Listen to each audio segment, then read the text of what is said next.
want to hear us shuffling around back there? Otherwise, I pick up the little comments he made about me.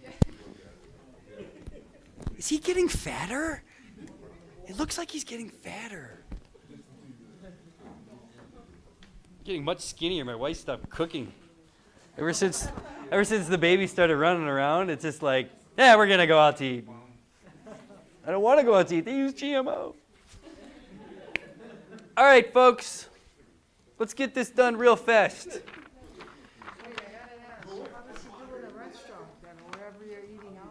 Oh, he's really good in public.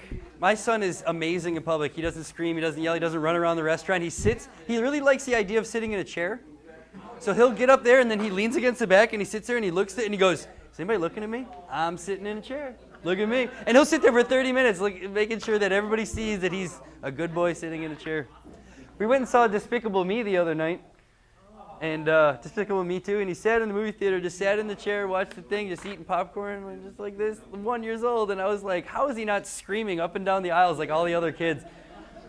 I trained him well. All right, so we're going to go over what exactly is in a business plan. I've never let any of my students have this list before. I've always made it to the point where you're going to have to discover these things through the learning. But I think that because of the limited amount of time for this class, it would be beneficial to you to have the outline of what is expected in your business plan, each section of your business plan. Okay, we'll go through this rubric real quick, and we'll go through each section so that you understand which each one needs. And at this point, you guys are, after I go through this, you are 100,000 steps further than any student that I would normally teach in this class. Like I said, I don't give people this information. And this rubric right here, this is the rubric that we are going to use and I have been using for evaluation of your business plan. This is what the evaluators are going to look at to see and score the comprehensiveness of your business plan. I usually held this to myself and then hoped that you would have every single section filled out through learning. But I'm being nice, and I want you guys to succeed. This isn't a test. I'm not trying to make things harder on you. So I've decided to be a nice guy and give you the rubric that you're being graded on. So if you were to say, show up at the last day of class in the presentation and have something written in your business plan for each one of these bullet points, how could you lose? How could you not become the best business plan in the room? You've literally hit all the points. So therefore, you have the most comprehensive business plan, right? Now, what are you looking for? Rubric. Got it? All right. Most comprehensive business plan in this class is going to receive something very, very special. Okay? I don't know how the board wants to do the evaluation and if they want to do their own evaluation for the grant, but I know for a fact that I'm going to want to fill one of these out for each one of you students. And based upon my evaluation, which is probably understands the most of this material, if the person who gets the highest score that I score is going to receive a natural farming chicken coop, materials and all, assembly and everything, built on your property by Michael DuPont. Okay? Based upon his Hubble Bubble system, and the only criteria is you would have to allow the rest of us to go to your land while it's being built and watch and help. Because that's one of the modules is natural farming chickens. And so for Natural Farming Chicken Day, we're going to go to the winner's house, whoever gets the highest score in my scores. And if they don't want to do it, they can give it to a friend or family or whatever. That's fine. They could also pass it on to the number 2. If they want to pass it off and say, I don't need it, why don't you give it to the second highest score? Okay? So that is what you're going to win by winning the most comprehensive business plan based upon... No.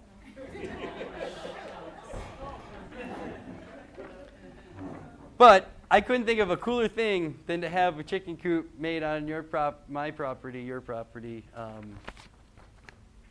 And it's all natural farming, and it'll help you spread the word, okay? Michael had said, where do you want to put it? And I said, my house. And then I thought, that's kind of rude. Why would I have my office pay for one at my house? So I thought, what better way to really reward somebody who worked their butt off than to give them a chicken coop, natural farming chicken coop. When I do this class on the 12-week cycle, I usually have cash prizes that are donated by the board. If I'm able to have a board of advisors instead of the agriculture board, I will ask them if they would like to donate any money to the prize money based upon scores. Usually they say yes. So if I have anybody from a lender, Bank of Hawaii has donated money to us before, UH has donated money to us before, and so there might be still, in addition to the chicken coop, an additional cash prize if I can negotiate it or get it out of them. I usually say, we don't ask for cash for prizes, but I let everybody know on the board that that's typically how it's done. And when I say that, they all start throwing cash around. So I didn't start it. The person who started that was Dr. Kang Chia, who's the individual who basically designed this program for me. And then I adapted it over here. She usually comes over as an advisor and then brings a nice cash prize out of her own pocket because she feels that this program is certainly worth investing in. So there might be a cash prize as well. So let's do it. Work your butts off and actually make a comprehensive business plan. All right? Let's go through each section. Executive summary. I had mentioned that the executive summary is a one-page, only one page, no more, no less. That is basically your sales pitch to anybody who's reading your business plan to see if they want to invest in it. It includes a vision statement and a mission statement.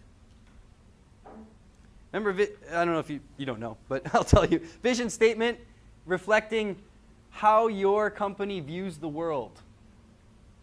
Okay? And your mission statement is what your company is there to do. I'm going to say company from now on, and just, I might say your farm or whatever, but it's usually going to be, I just say company. So just associate that with whatever you're going to design. We're going to talk about the purpose of your business. Why did you start this business in the first place? Your business structure. Are you an LLC? Are you a corporation? Do you need anything? No, okay. You're going to give a brief summary of market research. Where are you going to exist within your market? What research and development have you done for your product? Marketing and sales activities. How do you plan on marketing your product? Who do you plan on selling it to? And why? That's most important. Why are your customers your customers? Why are you steering your business towards a certain demographic of people? Management and personnel, very briefly talking about. We will have 4 qualified individuals set up in the managerial sector, and then we are going to have 2, 3, 4 employees as personnel or whatever. So you'll talk about your personnel and management. Also, important financial data, meaning bottom dollar, bottom line. What does the bottom line look for your business after you've designed your business plan? If you state in the second to last paragraph of your executive summary that my company, based upon my projected sales projections, is going to make $1 million next year, and you just state that, who wouldn't want to keep turning and see, how do you get to that? Oh, let's find out. Oh, that looks, oh, wow, those are real numbers. Wow, you have certain potential. So, like I said, sales pitch, exactly 1 page in length. By the time the person is done reading that 1 page, they should know what your business does, who you do it for, who are you marketing it to, and product design, all that stuff. Okay? So we will have a half day talking about that. We're going to talk about the business description. This is the business model section that we'll be touching on a half day. Now, your business description, as you'll notice on the inside of the example templates, the example business plans, your business description is going to tell a story. It's really a narrative about you as the business owner, why you're starting the business. What got you interested? And not only that, but it's really entertaining for the reader to get a story behind your product.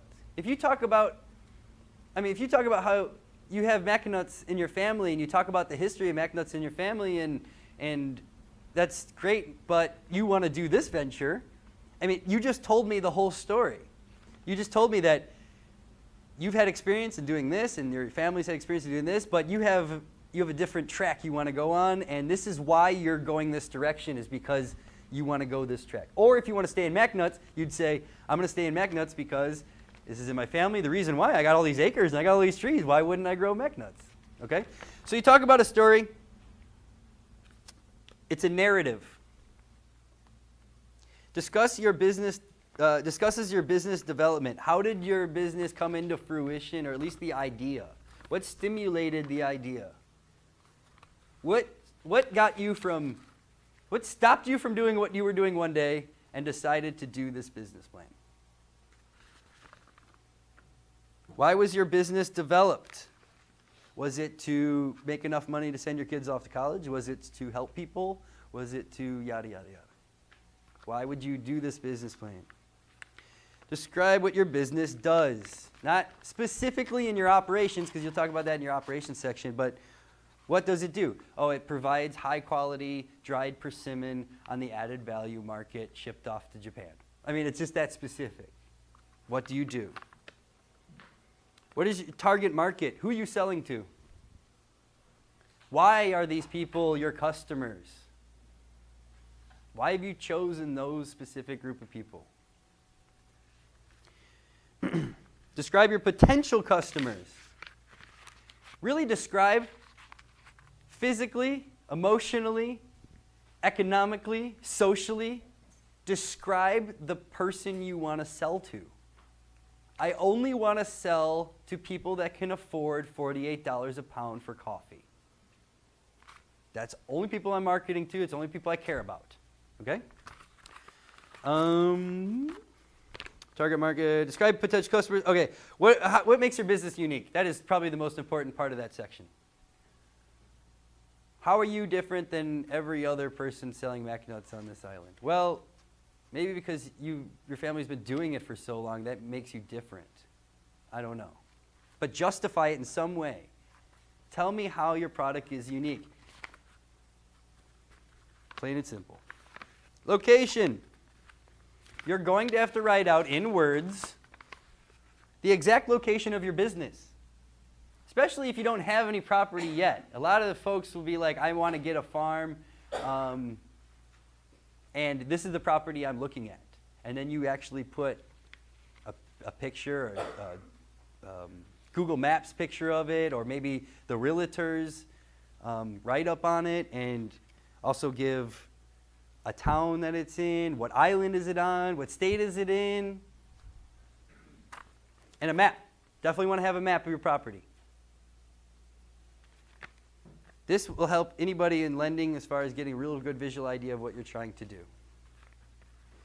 You need to talk about your facilities in your location, meaning where are the checks written and where do they come out from?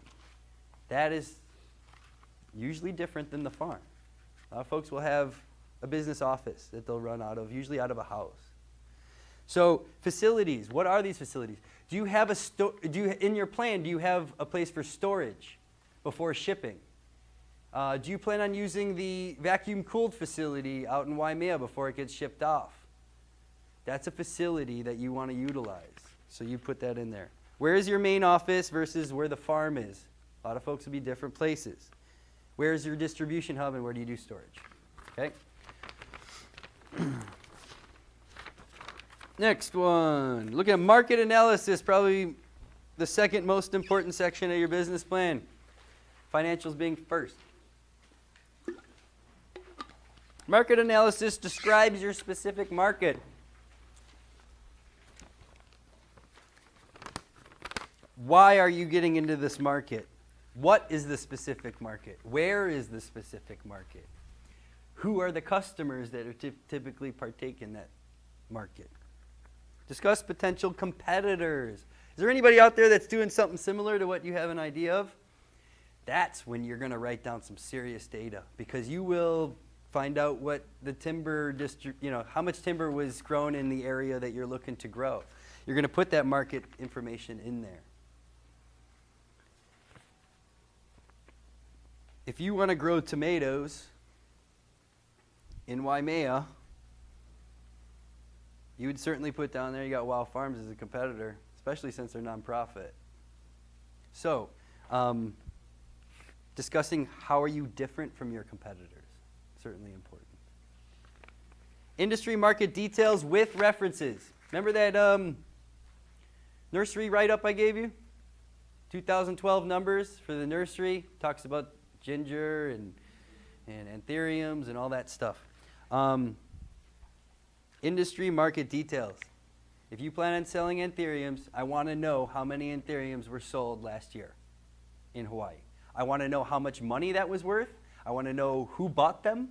I want to know every single thing you can tell me about the specific market you're looking to get into.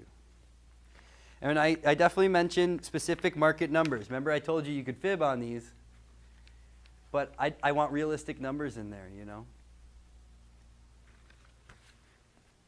Discuss potential trends. If you see something, a product or a service that's becoming popular over a short period of time, and that's your business idea, you're going to want to discuss those trends. So, for example, edible landscaping has taken off huge in the last 10 years. So people have decided that they are done putting trees in their property that don't give them fruit. Why would you do that? I don't know. I wouldn't do that.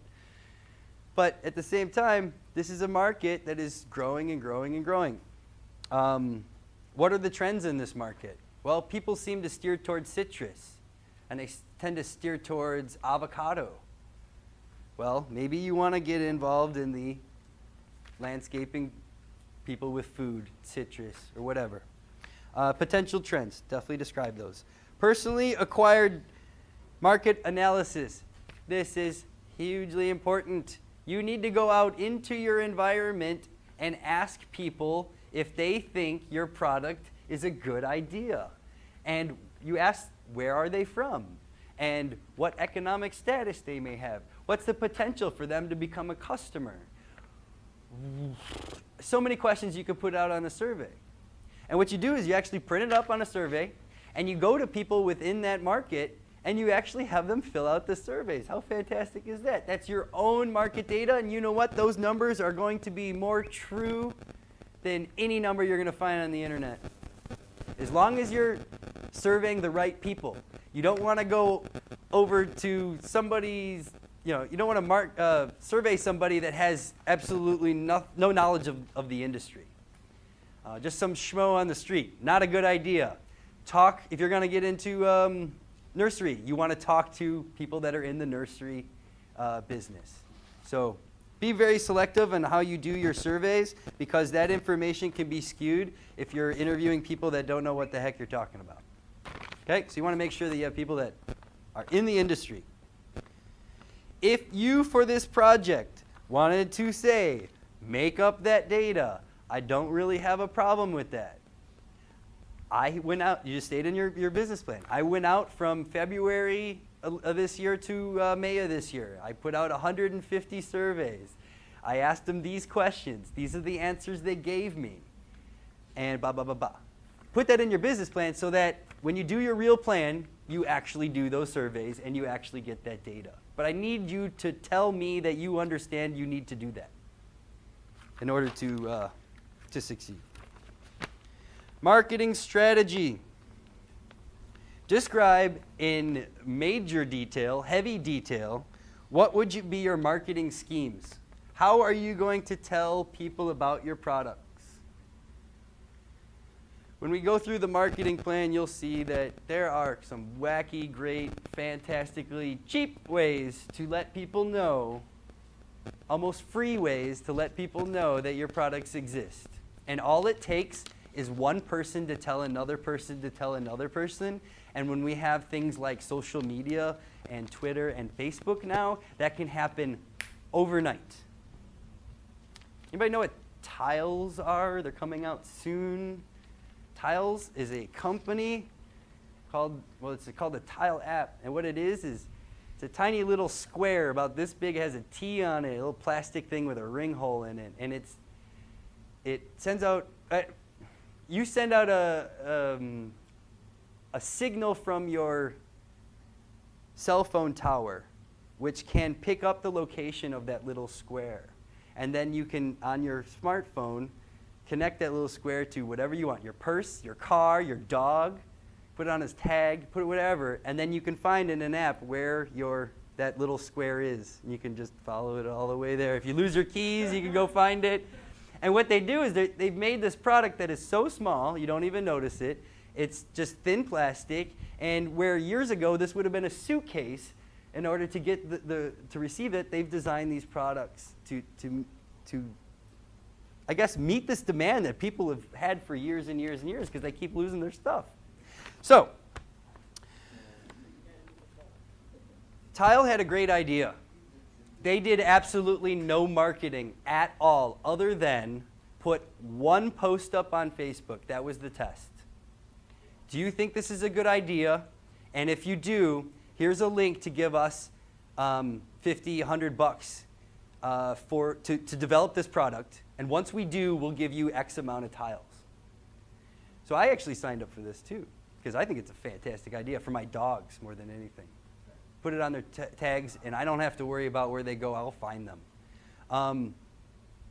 So I gave them $50. They gave me 2 for 1. I got 8 for the price of 4. So I gave them $50, and I'm not going to get my product until after Christmas. But I'm investing in this, you know. I think it's a great idea. Look at what these folks did. Not $1 was spent on marketing. Not $1. But they were able to meet demand in the market, and right now I think they have 3 million orders. That's just orders. I have 8 in my order. So they're talking tens, hundreds of millions of these tiles that haven't even been made yet. They haven't even been manufactured yet. They were waiting until they got a bunch of money so that they can make them. They know that they can make them. They've made them before, but haven't produced them on a large scale. So they've decided, why don't you guys give me some cash? We'll give you a really good deal, and then in 6 months we'll give you the tiles. And you can be a supporter of our company. We'll give you options to invest if you want to. So what a great idea, right? So marketing schemes. Is your marketing scheme unique and innovative? I don't really think Facebook is unique or innovative, but their product is. But you're going to definitely want to do some sort of unique, innovative marketing plan. This is guerrilla marketing right here. There's a fine line between legal marketing and illegal marketing, and that is guerrilla marketing. Okay? In Hawaii, the illegal side is kind of fuzzy, you know.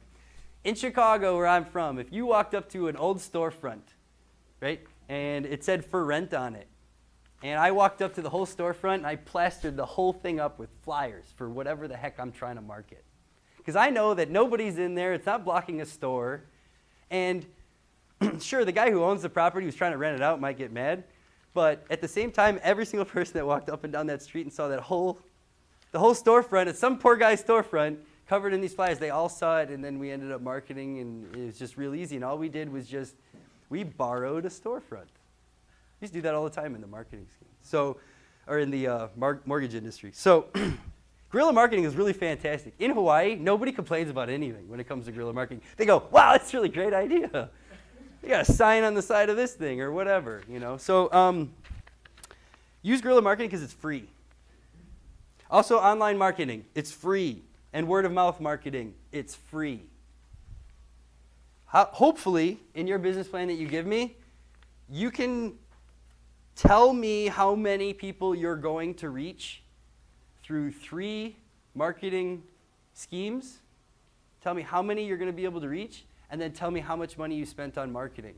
And if you can get that around $0, then you're doing what you should be doing. Right? If you can market out to 1,500 people on Big Island and you didn't pay $1, there it is. Then you just started up your business. You just got a nice little group of customers to build off of. Okay? Operations. Operations section is okay, this is usually missed. It's never fully understood, and I want to make sure I clarify this. It describes the day-to-day activities that ensure success. You're going to talk about distribution. You're going to say, I'm going to distribute my product on Tuesdays and Fridays. And you're going to be really specific as far as the operations. We're going to harvest on the 4th month of every year or whatever. Really break down every single thing that goes on in your business that makes you money. Ask yourself, if you could visually picture your potential farm and you see an employee walking by in your mind, ask yourself, is he making me money? Yes? What is he doing? Write it down. Okay? So it's really hard to describe. Are you guys getting that? Literally, it's day-to-day operations. It sounds tedious. It sounds pointless. But the people who want to do the lending want to understand that you understand the business and the operations of the business. Okay? Don't be vague. Be very specific. Use specific words. And if you're talking about a specific industry like nursery or something or timber, use the vocabulary that is used in that industry. Okay? Describe what a business makes or the service, which service it provides. Now, you already do that in your executive summary, but remember that that's just a summary. It basically backs up everything else in your business plan. So in this section, you're definitely going to want to go into heavy detail what exactly it is that you make and why you think people would enjoy it. Describe how your business produces or provides a product and service. So not only what, but how. Well, we grow organic papayas, and then we visually inspect every single one of them for any problems, deformities or unmarketable product. And then we wash, clean, we wrap each and every single one of them in a beautifully wrapped tissue paper that's green, and we lay 8 of them in a box that is labeled so-and-so farm. We put 15 of those on a pallet. We wrap it up, we give it to these distributors, and they sell it to this company to Japan for this amount of money. That's what you want to write. What does your business do to make you money? I need to understand the step-by-step process. Okay?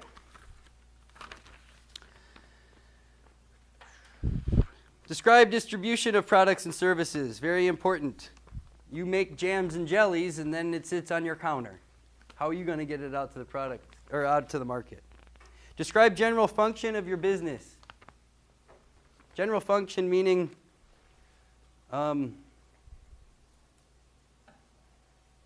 well, how do I phrase that?